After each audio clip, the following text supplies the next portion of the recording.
오늘 함께 나눌 하나님 말씀 빌립보서 4장 8절의 말씀입니다. 한 절의 말씀 함께 읽도록 하겠습니다. 오늘 함께 나눌 하나님 말씀 빌립보서 4장 8절의 말씀, 우리 한 목소리로 함께 봉독하겠습니다. 끝으로 형제들아, 무엇에든지 참되며 무엇에든지 경건하며 무엇에든지 옳으며 무엇에든지 정결하며 무엇에든지 사랑받을 만하며 무엇에든지 칭찬받을 만하며 무슨 덕이 있든지 무슨 기림이 있든지 이것들을 생각하라. 아멘. 오늘도 살아계신 하나님 예배하기 위하여 한 자리에 모인 모든 청년부 지체들을 예수님의 이름으로 환영하고 축복합니다. 모든 예배와 영광 받기 합당하신 하나님께 우리 박수로 영광 올려드리면서 우리 청년부 예배 시작하도록 하겠습니다. 여러분, 오늘은 추수감사 주일입니다. 한 해 동안 하나님께서 우리의 삶에 베푸신 은혜 그리고 감사의 제목들이 우리 각자의 삶마다 있을 줄로 믿습니다. 오늘 우리의 일상 그리고 옆에 앉아있는 나와 관계 맺는 모든 사람들, 그리고 나의 손에 주어진 물질, 시간, 생명, 그 모든 것까지 하나님께서 허락해 주시지 않으셨다면 오늘 나의 삶에 당연한 것이 하나도 없음을 고백하는 그런 감사의 날, 또 겸손을 회복하는 날이 되기를 간절히 소망합니다. 우리 성령의 7번째 열매를 함께 나누려고 합니다. 오늘 열매의 주제는 충성입니다. 함께 따라해 볼까요? 충성. 네, 여러분들은 충성하라 라는 말을 들으면 어떤 생각이 떠오르시나요? 오늘날을 살아가는 한국 청년들에게 이 충성하라라는 말은요, 다소 딱딱하고 부담스러운 단어로 느껴집니다. 왜냐하면 한국 사회에서 충성은 윗사람이 아랫사람에게 명령을 내리는 상명하복의 느낌이 강하기 때문입니다.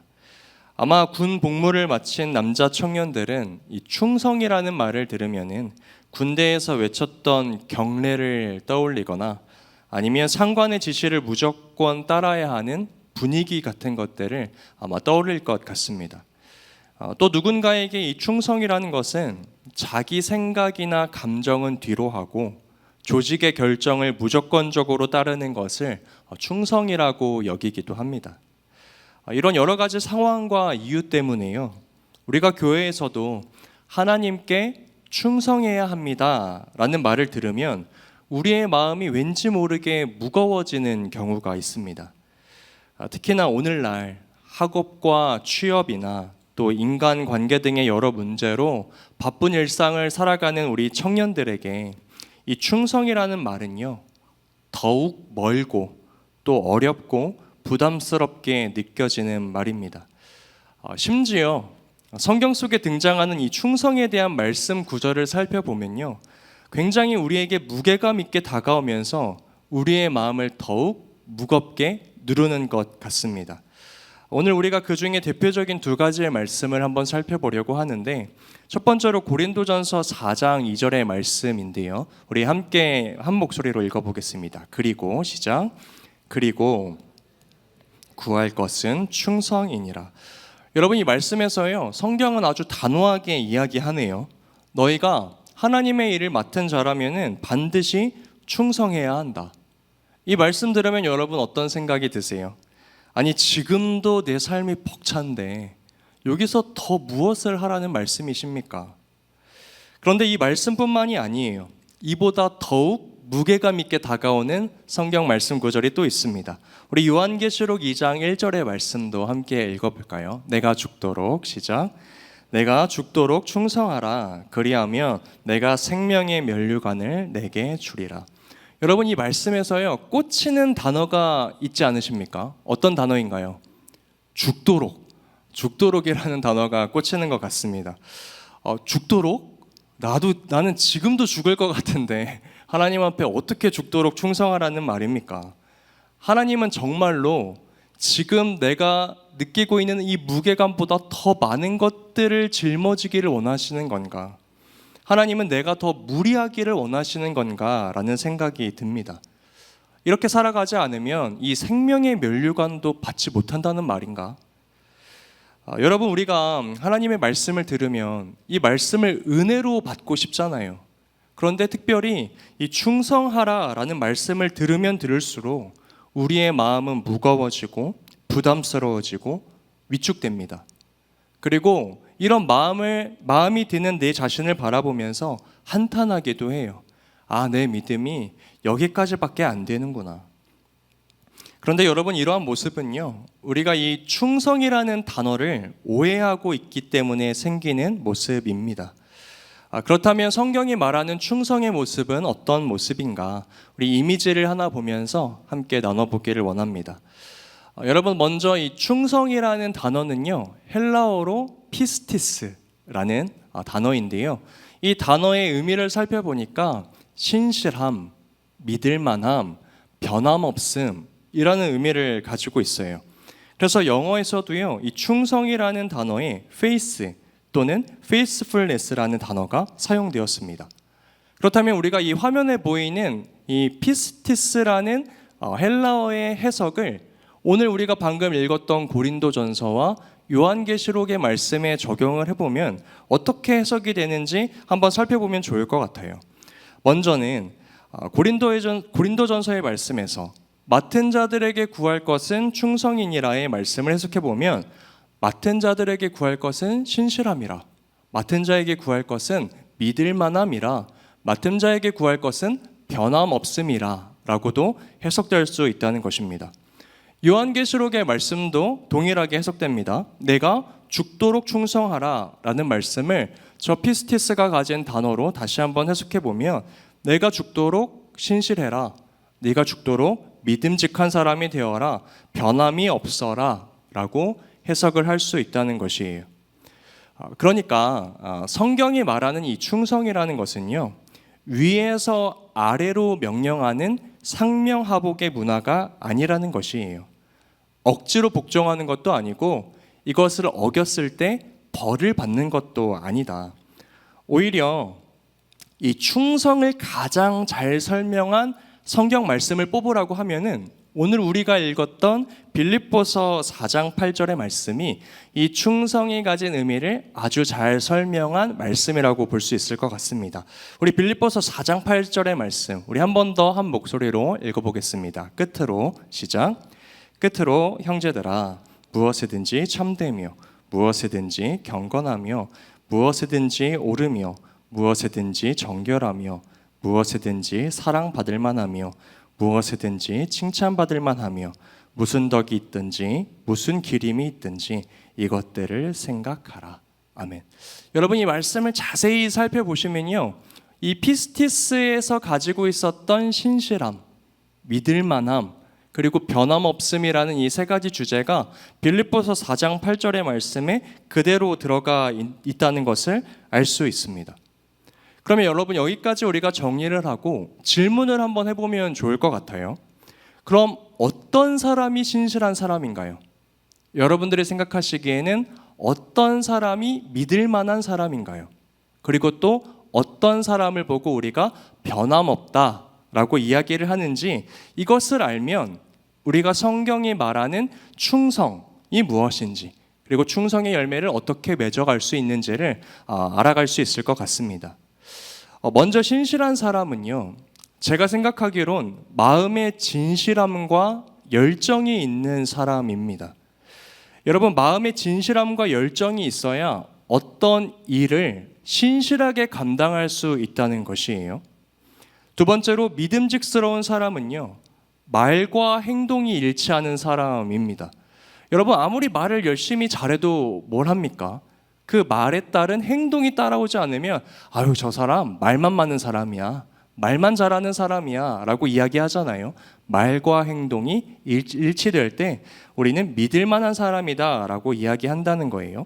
세 번째로, 변함없는 사람은 이러한 자신의 가치를 가지고 지속적으로 살아가는 사람. 처음과 끝이 그 사람은 참 일관되었다 라고 하는 사람에게 저 사람 변함없어 라고 이야기한다는 것입니다. 누군가가 오랜 시간을 걸쳐서 자신이 세운 삶의 가치를 지켜간다면 우리는 그 사람을 변함없는 사람이다라고 이야기한다는 것이에요. 여러분, 그래서 정리하면요, 이 충성이라는 말은 마음과 행동과 시간으로서 드러난다는 것입니다. 충성의 열매는 마음과 행동과 시간으로서 드러난다. 그렇다면 이것을요, 신앙에도 한번 적용해 볼까요? 누가 하나님 앞에서 충성스러운 사람일까? 하나님을 향하여서 진실한 마음과 열정을 가진 사람입니다. 이런 사람은 하나님 앞에서 신실하게 살아갈 수 있어요. 그리고 그 믿음의 고백이 삶으로까지 이어지는 사람이 하나님 앞에서 충성된 사람입니다. 그리고 마지막으로 그 삶의 행동이 끝까지 지속되는 변함없는 사람이 하나님 앞에서 충성된 사람이라는 것이에요. 하나님께서는 그 사람의 삶의 모습을 보시면서 너 참 충성스럽다라고 이야기하신다는 것입니다. 그러나 반대로, 그렇다면 하나님 보시기에 충성스럽지 못한 사람은 어떤 사람인가요? 하나님의 일을 함에 있어서 하나님을 향한 진실함과 열정이 없는 사람, 말로는 하나님의 말씀대로 살아가겠습니다라고 고백하지만 삶에서는 실천이 없는 사람, 마지막으로 실천의 모습이 있다고 할지라도 잠깐으로 끝나고 그 믿음의 모습이 지속적이지 못한 사람, 아마 하나님께서는 이런 사람을 보시면서 충성스럽지 못하다라고 말씀하실 것입니다. 여러분, 그래서요, 이 모든 내용을 종합해서 성경적인 충성은 무엇인가, 우리 내용을 종합해서 한번 이야기해 보면 좋을 것 같은데요. 자막을 하나 띄워주실까요? 우리 내용을 한 목소리로 읽어봅시다. 성경이 말하는 충성은, 시작. 성경이 말하는 충성은 일관된 태도로 지속적이게 살아가는 것이고, 그것이 사람들과의 관계 속에서도 같은 모습으로 흘러나오는 것입니다. 여러분, 그래서 성경이 말하는 이 성경적 충성은요, 내 영혼을 탈탈 털어서 나를 소진해가는 억지의 삶이 아니라는 거예요. 성경에서 충성하라고 했으니까 내가 어쩔 수 없이 내 영혼을 털어가면서 나를 소진해가면서 충성해야지. 이거는 성경적인 충성이 아니다. 누군가가 시켜서 내가 이걸 안 하면 누군가가 나를 비난할 것 같으니까 하는 행동, 그러한 실천은 하나님 보시기에 올바른 건강한 충성이 아니라는 것이에요. 오히려 성경적인 충성은 하나님을 향한 진실된 마음, 뜨거운 열정, 그 말씀대로 살아가고 싶은 마음과 그 말씀을 오늘 우리가 찬양했던 것처럼 삶에서 살아내는 실력, 그리고 그것을 지속적이게 이어가는 모습이 성경적인 충성이다라고 이야기한다는 것입니다. 그래서 오늘 이 자리에 모인 우리 모든 청년들이 오늘 말씀을 통하여서 성경이 말하는 충성을 바르게 이해하고 사람이 아닌 하나님께서 원하시는 이 충성의 열매를 아름답게 맺어가시기를 예수님의 이름으로 축복합니다. 우리 예수님께서도요, 이 땅에 오셔서 이 충성의 열매를 어떻게 맺어가시는지 우리에게 몸소 보여주셨거든요. 예수님의 이 충성의 열매에도요, 하나님을 향한 진실한 마음, 삶으로 이어지는 믿음의 고백, 그리고 지속성 있는 삶으로 충성의 열매를 맺어가셨다는 것을 알 수 있습니다. 먼저 예수님께서는 하나님을 향한 진실한 마음이 있으셨던 분이시죠. 새 계명을 너희에게 주노니 서로 사랑하라. 여러분, 하나님의 마음을요, 자신의 가슴에 품고 뜨거운 심장을 가지고 살아가셨던 분이 바로 이 예수님이십니다. 예수님은 하나님의 말씀에, 하나님의 마음에 뜨거우셨어요. 그래서 여러분, 제가 종종 이야기하지만 앞에 나와서 설교의 자리에 오르기 전에 항상 기도합니다. 하나님, 저에게 예수 그리스도의 심장을 주시옵소서. 뜨거운 마음으로 하나님의 마음을 담고 하나님의 말씀을 사랑하게 하여 주시옵소서. 이것이 하나님 앞에 충성된 자의 모습이라는 것이에요. 그리고 예수님은요, 그 믿음의 고백을 말로만 끝내지 않으시고 삶으로 실천하십니다. 너희 서로 사랑해, 말로만 하지 않으시고 본인은 섬김받고 본인은 높아진 자리에 올라가는 것이 아니라 자신도 낮은 자리에 내려가셔서 낮은 자들을 섬기면서 사랑하셨다는 것이에요. 마지막으로 예수님은 죽으실 때까지 그 사랑의 모습을 지속적으로 실천하셨다. 이처럼 예수님의 충성의 열매에도 하나님을 향한 진실함, 삶으로 이어지는 믿음의 고백, 그리고 지속성이 있었다라는 것을 알 수 있습니다. 그런데 예수님의 삶을 자세히 들여다보면요, 여러분, 예수님께서는 하나님을 향한 충성뿐만이 아니라 사람에게도 동일한 충성을 가지고 다가가셨다는 것을 알 수가 있습니다. 다시 말하면 사람 따라, 내 상황 따라 그 충성의 모습을 바꾸시지 않으셨다는 것이에요.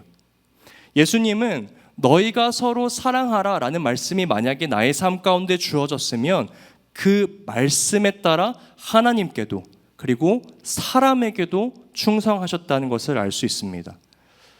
여러분, 그래서요, 밤몰래 자신을 찾아온 니고데모에게도 예수님은 충성된 모습으로 다가가셨고, 사람들에게 멸시받았던 세리 삭개오에게도 예수님은 사랑의 모습으로 다가가셨고, 돌에 맞아 죽을 뻔한 가늠한 여인에게도 예수님은 사랑의 모습으로 다가가셨고, 심지어 자신을 배반할 제자들에게조차 예수님은 충성스러운 모습으로 하나님의 사랑을 가지고 다가가셨다는 것이에요.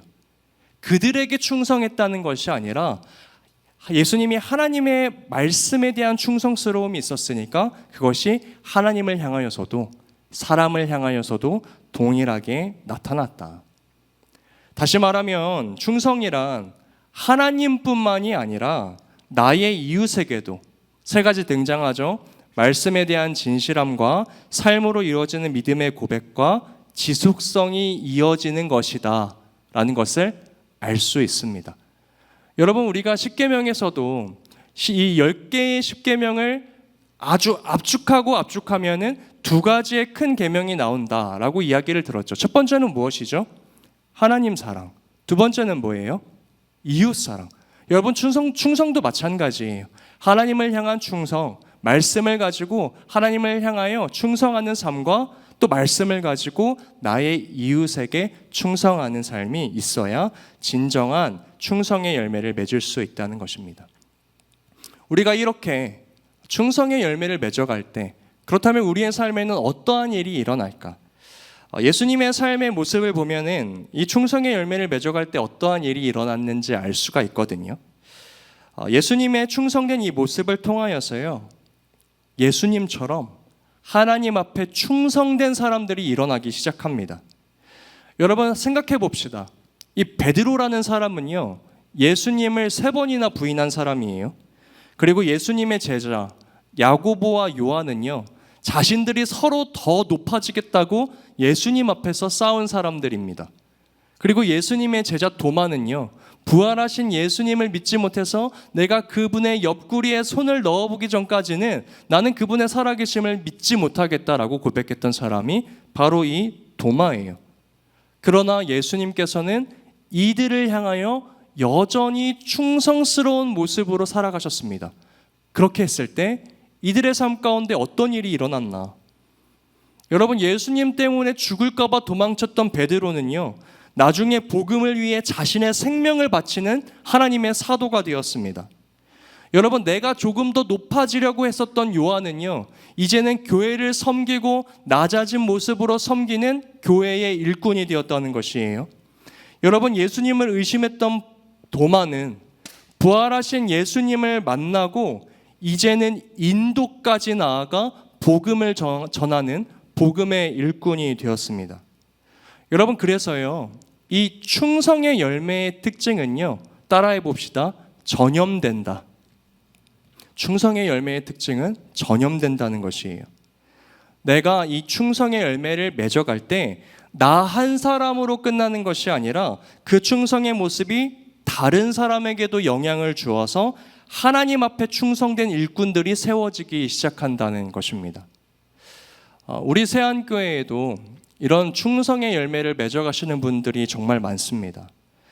제가 알기로 우리 교회의 많은 집사님들, 권사님들, 장로님들께서는 청년회 때부터 이 교회에서 하나님과 사람들 앞에서 신실하게 변함없이 지금까지 지속적으로 살아오고 계세요. 그리고 그 삶의 모습이 지금의 저와 오늘 이 자리에 앉아 계신 여러분들에게도 도전이 되고 본이 되는 걸로 알고 있습니다. 예전에 제가 종익이랑 같이 밥을 한번 먹는데 이제 밥을 계산할 때가 되어서 종익이한테 제가 종익아 내가 밥 계산할게 그렇게 얘기했더니 굳이 본인이 밥을 계산하고 싶다는 거예요. 그래서 종익아 이게 내 교회에서 사역자들에게 청년들 만나라고 신방비를 주셨으니까 내가 결제할게 그걸로 먹자 이야기를 했는데도 꼭 본인이 사고 싶다고 이야기합니다. 그래서 그 이유를 물어보니까요, 과거에 청년부 선배들이 사역자분들을 섬기고 존경하는 모습이 너무 멋져 보였다는 거예요. 그래서 나중에 본인도 그런 사람, 그런 선배가 되고 싶다고 말하는 거예요. 충성의 열매의 영향을 받은 거죠. 맞나요, 여러분? 그리고 이번 주 금요일 때는 추수감사 찬양제가 있었잖아요. 우리 방송팀이 늦은 시간까지 마무리하느라 제일 늦게 집으로 귀가했습니다. 그런데 또 종이계가 수고한 우리 방송팀 청년부 동생들을 불러 모아서 치킨을 사주겠다고 데리고 나가더라고요. 근데 부모님들이 기다리고 계신데 부모님들에게 걱정하는 부모님들에게 얘네들 늦으면 제가 택시 태워 보낼 테니까 걱정하지 마세요 라고 이야기하는데 거기 앞에 서 있던 장경영 목사님, 허달일 목사님 제가 종익이 형으로 부르고 싶다라는 이야기를 장난스럽게 했습니다. 우리도 저런 형이 있었으면 좋겠다라는 이야기를 했는데 여러분 앞선 세대로부터 시작된 이 충성의 열매는요 다음 세대로 흘러갑니다. 그리고 그렇게 흘러간 충성의 열매는요 또 다른 충성의 열매를 낳아요. 그리고 그 충성의 열매는 공동체의 생명력을 넘치게 만든다는 것입니다. 그래서 여러분 이 충성의 열매는 결국 공동체를 살리고 믿음의 세대를 세우는 씨앗이 됩니다. 우리 이제 청년부 올라온 지 얼마 안 된 우리 어린 청년들이 있는데 또 여기에는 또 교사 생활을 오래 한 청년들도 있어요. 그래서 교사 선생님이었는데 같이 이제 청년부가 된 사람들도 있잖아요. 근데 제가 생각하기에 우리 청소년부에 또 여러 청년 선생님들이 계신데 여러분 청소년부 힘들거든요. 그 사춘기 아이들 내가 열심히 말을 해도 응답이 돌아오지가 않아요. 그런데 우리 청년 선생님들이 그 자리를 잘 지켜주셨기에 또 그 어려운 시간들을 지나서 우리가 함께 또 이렇게 예배를 드리고 있지 않습니까? 충성의 열매는 흘러간다, 전염된다, 또 다른 충성의 열매를 낳는다, 그리고 또 다른 충성된 일꾼들을 세운다. 이 신앙의 원리를 우리가 오늘 직접 눈으로 보고 경험하고 있다는 것입니다. 그래서 오늘 예수님께서는요 우리에게도 동일하게 도전하고 계세요. 너희도 나의 모습처럼 하나님 앞에서 진실하고 또 그 모습이 삶으로 이어지고 지속된 삶을 살아가라. 그러할 때에 너희의 삶에도 분명한 열매가 열릴 거야 라고 말씀하십니다. 그래서 우리 공동체 가운데 특별히 교회 공동체 가운데에 이 충성의 열매를 맺어간다는 것은 굉장히 중요한 것입니다. 그런데 우리가 이 충성의 열매를 맺어야 할 또 한 가지의 영역이 있습니다. 그곳은 바로 세상의 중심이에요. 여러분 충성의 열매는요 교회 안에서뿐만이 아니라 세상의 중심에서 맺혀야 하는 열매입니다. 한 가지 그림을 여러분들과 함께 나눠보고자 하는데요. 그림을 하나 띄워주실까요? 여러분 이 그림은요 그리고리 마소예프라는 작가의 제임스 티보의 점심시간이라는 제목을 가진 그림입니다. 여러분 이 그림을 이해하시려면요 먼저 시대적인 배경을 이해하셔야 하는데요. 그림을 잠시 내려주시죠. 저 배경은요 19세기 러시아의 시대를 반영하고 있거든요. 이 19세기 러시아는 농업 중심의 사회였습니다. 전체 인구의 상당수가 농노였어요. 그런데 이 농노 사람들은요 노예와 비슷한 대우를 받았던 사람들이었습니다. 그리고 그 대부분의 농노는 귀족 영주에게 얽매인 채로 살아갔다는 것이에요. 그런데 1861년 러시아는 농노 해방령을 내립니다. 이 개혁은요, 당시에 약 2,300만 명이 넘는 농노들에게 자유를 주는 법안이었어요. 그래서 이 19세기의 러시아 역사에서 가장 중요한 개혁을 하나 뽑으라고 한다면 이 러시아의 농노 해방령을 뽑기도 합니다. 하지만 현실은 기대와는 달랐습니다. 나라는 법적으로 농노들이 해방할 수 있는 법을 만들기는 했지만 실제로 농노들이 해방되려면 평생 돈을 모아도 가질 수 없는 금액을 내어야 해방될 수 있었다는 것이에요. 그러니까 겉으로는 선해 보이지만 속으로는 악한 법이었다는 것이죠. 그래서 농노들은 농촌에서 쫓겨나거나 도시의 빈민으로밖에 살아갈 수 없었습니다. 여러분, 이런 시대적인 배경으로 인해서요, 농노들의 불만과 목소리가 높아지기 시작합니다. 그래서 이 농민들을 대변하는 기구가 생겨났는데 그것이 바로 잼스트보였어요. 우리 다시 사진을 띄워주시면 감사하겠습니다. 여러분, 이 잼스트보는요, 정부의 관할이 미치지 못하는 빈민들에게 구제와 복지 그리고 교육과 의료를 담당하는 기구였어요. 지금 저 건물이 잼스트보의 건물입니다. 그런데 이 잼스트보가 어떻게 운영되었는지를 살펴보니까 그림을 여러분 자세히 보시면요, 하나의 공간 안에 두 개의 전혀 다른 세계가 있음을 알 수 있습니다. 먼저는 건물 밖에 있는 사람들이 농노이거든요. 그들은 지친 얼굴로 저 잼스트보의 문이 열리기를 기다리고 있어요. 어떤 이들은 바닥에 주저앉아 있는 모습이 보이고 누군가는 작은 빵 한 조각을 의지한 채 기다리고 있습니다. 어떤 사람은요, 나중에 그림을 더 확대해서 자세히 보시면 아시겠지만 삶을 모두 포기한 것처럼 보이는 표정도 있습니다. 그런데 자세히 보이실지 모르겠어요. 저 창문 너머에 있는 잼스트보 내부는 전혀 다른 분위기입니다. 호화로운 식기가 있고요, 고급 와인이 비치되어 있습니다. 관리인들은요, 밖에 있는 농노들을 바라보지 않고 고개를 들지 않은 채 식사에 집중하고 있고 하인들이 식탁을 정리하고 있는 모습이 보입니다. 여러분, 잼스트보 안에 있는 관리들은요, 지금 자신들이 섬겨야 할 대상이 누구인지 잊어버린 듯한 모습을 보이고 있다는 거예요. 사진을 내려주시죠. 여러분, 제가 이 그림을 왜 오늘 이 충성이라는 설교의 주제로 또 다루고 있을까? 그 이유는 바로 저 그림이 잘못된 충성의 모습을 적나라하게 보여주고 있기 때문입니다. 여러분, 잼스트보는 누구를 위한 기구였다고요? 농민들, 농노들, 소외받은 자들, 자유가 필요한 자들을 위해서 설치된 기구였습니다. 그들을 섬기고 보호하고 회복시키는 일이 바로 이 잼스트보가 맡은 사명이었다는 것이에요. 그런데 우리가 보았던 그림 속의 모습은 어떠했습니까? 창문 밖에는 굶주리고 있는 사람들이 서 있어요. 그러나 창문 안쪽의 사람들은, 이들을 도와야 할 관리자들은 자신의 배를 채우고 호화로운 식기로 그 재정을 사용하고 전혀 다른 세상을 살아가고 있다는 것이에요. 그들은 겉으로 자신의 일에 충성된 사람처럼 보였지만 그들의 실제 삶은 안전한 건물 안에서 자신들을 위한 왕궁을 세워가고 있었다는 것입니다. 그래서 그들의 충성의 모습에는요, 진실함, 신실함, 진정성, 섬김의 모습이 없었다는 것이에요. 여러분, 이러한 충성은요, 성경이 말하는 피스티스, 진정한 충성이라고 말할 수가 없습니다. 왜냐하면 성경적 충성은요, 위를 향하는 것이 아니라 항상 아래로 향합니다. 강한 자에게 잘 보이는 태도가 아니라 보잘것없고 잊힌 자들에게 보여지는 태도가 이 성경적인 충성이라는 것이에요. 그런데 사랑하는 청년 여러분, 하나님께서는요, 이 땅에 이러한 잼스트보를 세우셨습니다.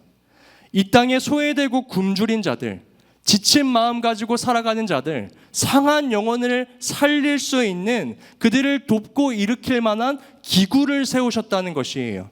그것이 바로 교회이고 우리 그리스도인입니다. 그래서 에베소서 2장 10절은 이렇게 말씀합니다. 우리 이 말씀을 함께 읽어볼까요? 우리는 그가 만드신 바라. 시작. 우리는 그가 만드신 바라 그리스도 예수 안에서 선한 일을 위하여 지으심을 받은 자니 이 일은 하나님이 전에 예비하사 우리로 그 가운데서 행하게 하려. 여러분, 이 말씀에서 우리는 그가 만드신 바라라고 이야기하는데 여기에 쓰인 헬라어 포이에마는요, 작품이라는 의미를 가지고 있습니다. 따라해 봅시다. 작품. 다시 말하면 하나님께서는 특별한 목적을 가지고 우리를 창조하셨다는 것이에요. 그리고 에베소서 2장 10절의 말씀은 그 목적이 이렇게 설명합니다. 그리스도 예수 안에서 선한 일을 위하여 지으심을 받은 자니. 여러분, 다시 말하면요, 우리는 세상 가운데에서 지치고 상한 이들을 위로하고 사랑을 몰라 방황하는 이들을 찾아가 복음을 전하고 우리의 일상을 통해서 충성과 진정성으로 그리스도의 향기를 드러내도록 하나님께서 이 땅에 세우신 기구 잼스트보라는 것입니다. 이 일을 위해서 하나님께서 우리에게 소유를 맡기셨고 능력을 주셨고 지혜를 주셨고 사람을 붙이셨다는 것이에요. 그런데 우리가 아까 봤던 잼스트보 창문 안에 있는 사람들처럼 자신의 목적을 잃어버리고 그것을 땅에 묻어두거나 나만의 왕국을 위해서 사용하는 데 사용하고 있다면 그것은 하나님 앞에 충성스럽지 못한 태도라는 것입니다. 여러분, 아마 잼스트보의 관리인들은 정부에게 충성했을걸요. 예, 알겠습니다. 제가 소외된 농노들을 찾아가 그들을 섬기겠습니다. 그들은 정부에는 충성했어요. 그러나 그들이 섬겨야 할 자들에게 그 충성을 흘려보내지 않았다는 것이에요. 우리의 삶도 마찬가지입니다. 하나님께서 이 땅의 잼스트보, 교회의 그리스도인들을 이 땅에 보내셨습니다. 너희는 소외되고 굶주린 영혼들 찾아가서 나의 사랑을 흘려보내고 전하는 복음의 통로가 되어라. 우리가 얼마나 믿음의 고백을 잘합니까? 예, 아멘, 주님, 제가 그렇게 살아가도록 하겠습니다. 믿음의 고백을 드리잖아요. 그런데 우리의 삶을 되돌아봐야죠. 우리는 마치 잼스트보 건물 안에 있어서 호화로운 식기와 나의 배를 채우고 나의 왕국을 세우고자 하는 관리인인지, 아니면 나의 문을 열고 밖에서 기다리고 있는 지친 영혼들을 찾아가 하나님의 복음과 예수 그리스도의 사랑과 그분의 향기를 전하는 진정한 하나님 앞에 충성된 자인지를 되돌아봐야 한다는 것입니다. 여러분, 이렇게 충성스럽지 못한 태도를 보였던 일꾼에 대해서 성경이 기록하고 있는 장면이 있습니다. 바로 달란트 비유에 등장하는 한 달란트를 받은 일꾼입니다. 여러분, 이 비유에서 주인은요, 먼 여행을 떠나기 전에 자신의 일꾼들에게 달란트를 나눠줍니다.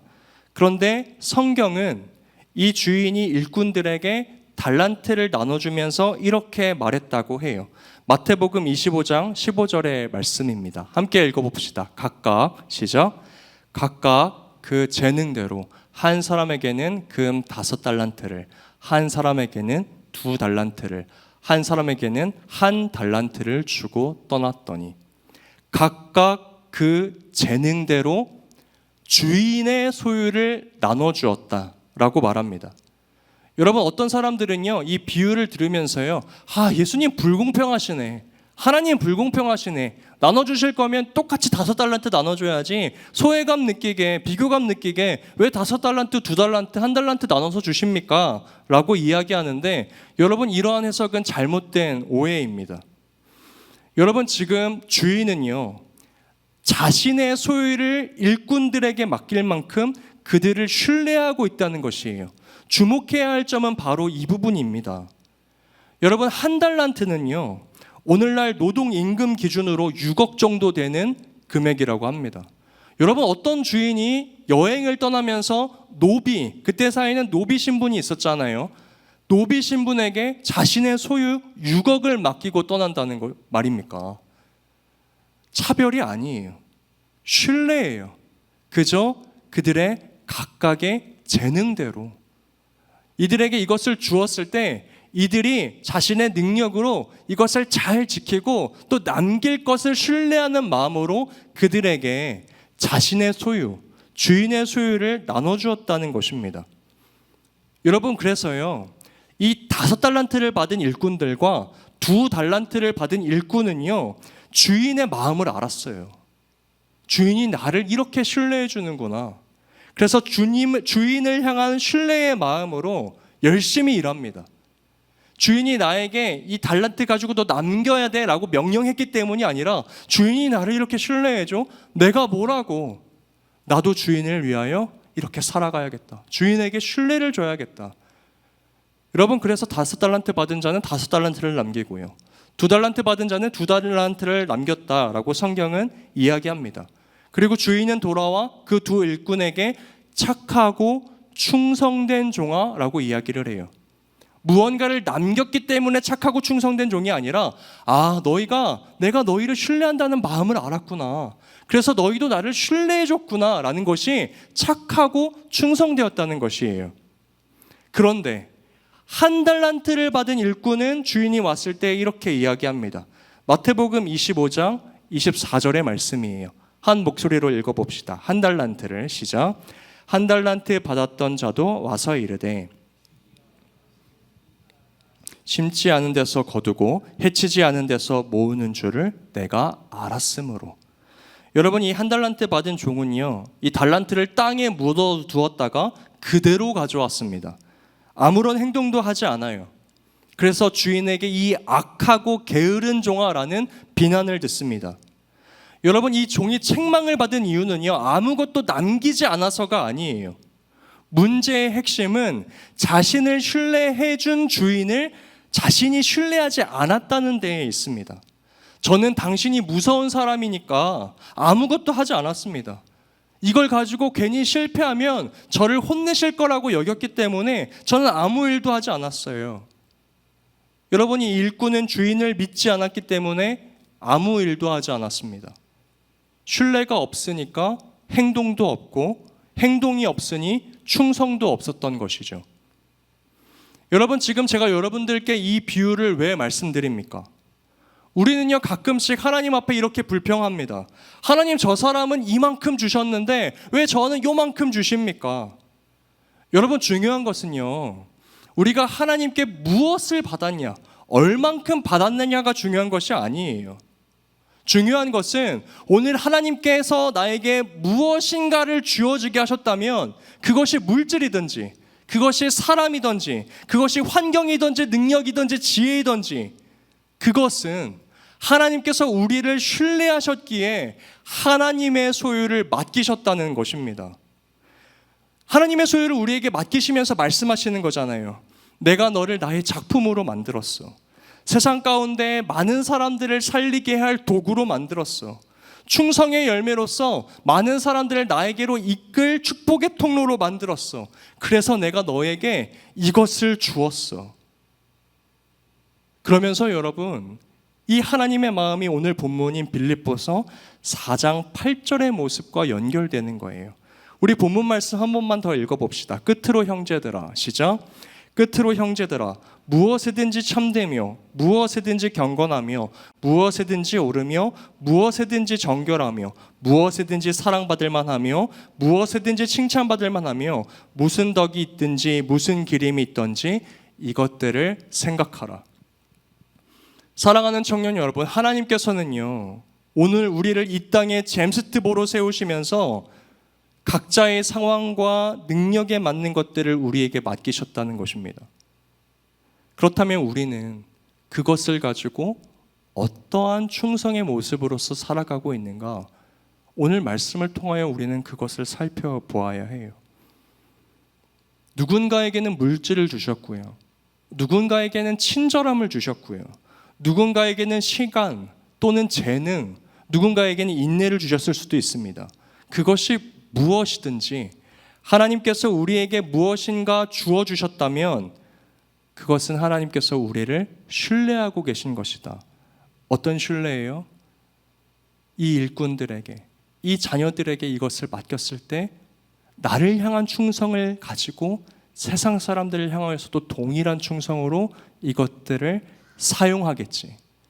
그리고 이 하나님의 마음에 합당한 모습으로 살아갈 때 우리는 잘하였다, 착하고 충성된 종아 라고 하나님의 칭찬을 들을 수 있다는 것입니다. 사랑하는 청년 여러분, 오늘 충성의 열매를 정리해 봅시다. 하나님의 앞에서의 충성은 언제 완성됩니까? 하나님을 향한 진실한 마음으로, 나의 삶의 모습이 믿음의 고백과 일치되고 그것이 삶에서 지속될 때 먼저는 하나님 앞에서의 충성이 완성됩니다. 그리고 그 충성을 가지고 이제 세상 가운데로 나아가야 해요. 낮은 자들을 향하여, 소외된 자들을 향하여 하나님께서 나에게 주신 모든 도구를 가지고, 모든 소유와 시간을 가지고 아깝나요? 아니요. 나를 신뢰해 준 주인의 마음을 알기에, 내가 이것을 어떻게 쓸지 주인이 기대하고 계시기에, 주인의 칭찬이 나를 기다리고 있기에 주인을 향한 충성을 가지고 세상 가운데, 세상 중심에서 그 충성의 열매를 맺어간다는 것입니다. 제가 오늘 설교를 준비하면서 세상 속에서도 이 충성의 열매를 맺어가고 있는 사람을 발견한 것 같았습니다. 바로 배구 선수 김연경 선수입니다. 어느 인터뷰에서요, 이 김연경 선수와 오랜 시간 함께했던 이사 트레르라는 감독이 이런 말을 하더라고요.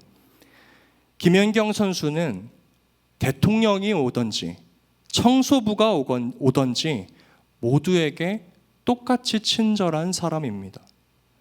여러분, 저는 이 말이 굉장히 멋진 평가로 들리더라고요. 사람을 주의나 배경으로 나누지 않고 누구에게나 한결같은 태도로 자신의 가진 최선을 전달하는 사람, 이것이 마치 충성의 열매를 맺은 사람의 모습처럼 보였습니다. 여러분, 세상이 우리를 향하여 이러한 칭찬을 해야 하지 않겠습니까? 저 사람의 삶의 모습을 바라보니 저 사람이 믿는 하나님께도 최선을 다해서 충성하고, 그리고 가장 낮은 자에게도 동일하게 충성의 모습을 보이더라. 그 사랑을 흘려보내더라. 섬김을 보이더라. 자신의 소유를 나눠주더라. 아, 저것이 그리스도인들이 가진 충성의 모습이구나. 말씀을 맺으면서 오늘 우리의 충성은 어디를 향해 있습니까? 먼저 오늘 우리의 삶은 하나님을 향한 진실함을 가지고 있습니까? 하나님의 말씀에 대한 뜨거운 열정을 가지고 있습니까? 그 말씀이 나의 삶 가운데의 실천으로 이루어지고 있습니까? 그것이 한때의 실천이 아니라 내 평생의 지속적인 모습으로서 이어져 가고 있습니까? 먼저는 우리가 하나님 앞에서 충성의 열매를 회복해야 합니다. 그리고 충성의 열매를 회복하셨다면 이제는 세상의 중심 가운데로 나아가 하나님을 향한 충성을 가지고 세상을 향하여 동일하게 살아가셔야 합니다. 하나님께서는 우리에게 귀한 선물을 주셨습니다. 그리고 우리가 이 땅의 잼스트보로 소외된 자들을 위로하고 그들을 향하여 마음의 문을 열고 그들에게 손을 내밀기를 원하고 계십니다. 그래서 오늘 이 시간 우리가 하나님 앞에 이렇게 결단하기를 소망합니다. 하나님, 저도 예수님처럼 하나님을 향해 진정성 있는 삶을 살아가게 하여 주시옵소서. 믿음의 고백이 말에서만 멈추는 것이 아니라 삶으로까지 이어지게 하여 주시옵소서. 그 삶이 지속되기를 소망합니다. 그리고 더 나아가 하나님, 그 충성이 하나님께만 머무르지 않고 사람과 세상 속에서도 흘러갈 수 있도록 저를 사용하여 주시옵소서. 오늘 하나님 앞에 이러한 믿음의 고백을 드리는 여러분들에게 하나님께서 이렇게 칭찬하실 것입니다. 잘하였다, 착하고 충성된 종아. 오늘 이 자리에 모인 우리를 통하여 하나님을 향한 충성을 가진 사람들이 일어나게 되길 소망합니다. 충성의 열매를 가진 우리를 통하여. 여러분, 그러므로 소망을 가지고 하나님 앞에 나아가시고 세상 앞에 나아가시는 우리 믿음의 청년들 되시기를 예수님의 이름으로 축복합니다. 우리 들은 말씀 기억하며 말씀 앞에서라는 찬양 함께 고백하기 원합니다.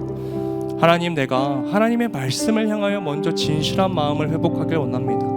그리고 그 고백이 말로만 끝나지 않게 하시고 삶으로 이어지게 하여 주시옵소서. 주님의 말씀을 믿고 순종하여 충성의 열매를 거두어 세상 가운데 하나님의 살아계심과 선하심을 드러내는 믿음의 복음의 증인들 되게 하여 주시옵소서. 우리 이러한 마음으로 함께 말씀 앞에서 고백하며 나아가겠습니다. 말씀 앞에서